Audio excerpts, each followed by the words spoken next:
Olá, tudo bem? Hoje nós vamos falar sobre as grandezas químicas. Então vamos entrar um pouquinho na parte dos cálculos em química e falaremos um pouquinho das massas que existem e principalmente sobre o mol, para quem já ouviu falar. Para que os cálculos sejam realizados em química, a gente tem que conhecer algumas grandezas químicas que são importantes. Elas são a massa atômica, a massa molar, massa molecular, mol, o volume molar e a constante de Avogadro ou número de Avogadro. Vamos começar pela massa atômica. Como o próprio nome diz, a massa atômica indica a massa de um átomo. O primeiro elemento que teve a sua massa estimada foi o carbono, e os demais elementos têm as suas massas feitas por aproximações comparadas ao carbono. A unidade de medida de massa atômica é sempre U. Então, por exemplo, se a gente consultar a tabela periódica e procurar a massa atômica, o carbono, a massa atômica é 12U. O oxigênio, a massa atômica é 16U. E o hidrogênio, a massa atômica é 1U. Em seguida, nós temos a massa molecular. A massa molecular é a massa da molécula. Para quem não se lembra, molécula é a união de átomos, sejam iguais ou diferentes. Então, se nós somarmos todas as massas atômicas dos átomos que compõem a molécula, nós obteremos a massa molecular, que também é medida em U. Então, por exemplo, gás oxigênio, O2.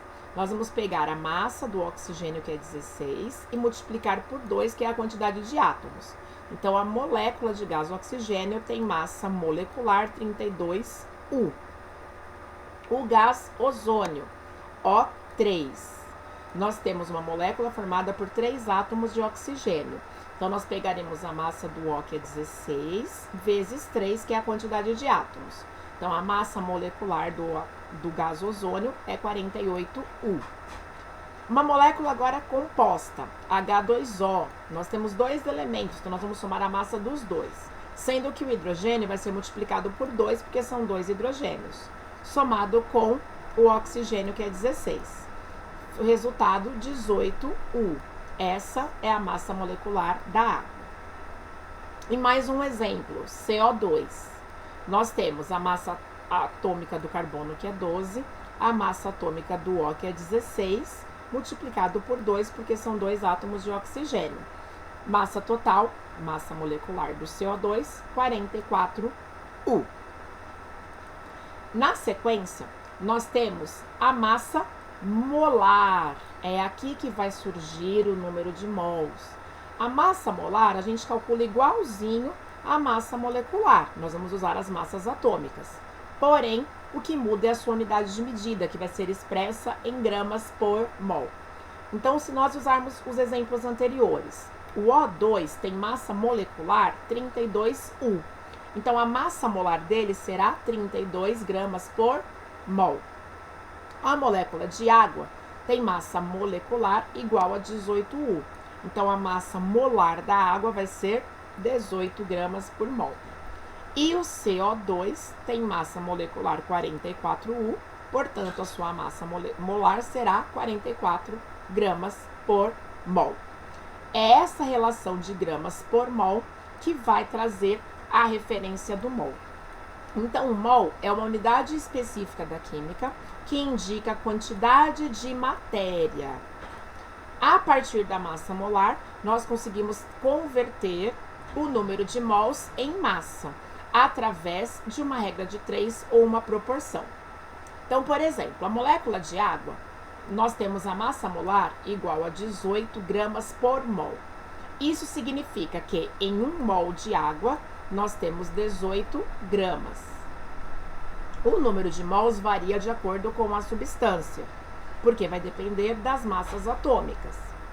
Se eu tiver 2 mols de água, é o dobro de mols, então vai ser o dobro de massa, 36 gramas. Se nós tivermos 5 mols de água, é o quíntuplo, então nós teremos o equivalente a 90 gramas.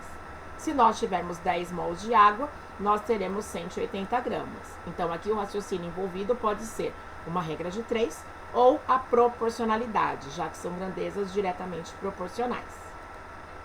Um outro exemplo, CO2. A massa molar são 44 gramas por mol. Isso significa que 1 mol de CO2 pesa 44 gramas.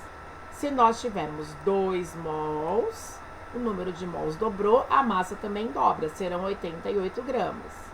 Se nós tivermos 3 mols, a massa triplica, então teremos 132 gramas. Se nós tivermos 10 mols de CO2, a massa aumenta 10 vezes, 440 gramas.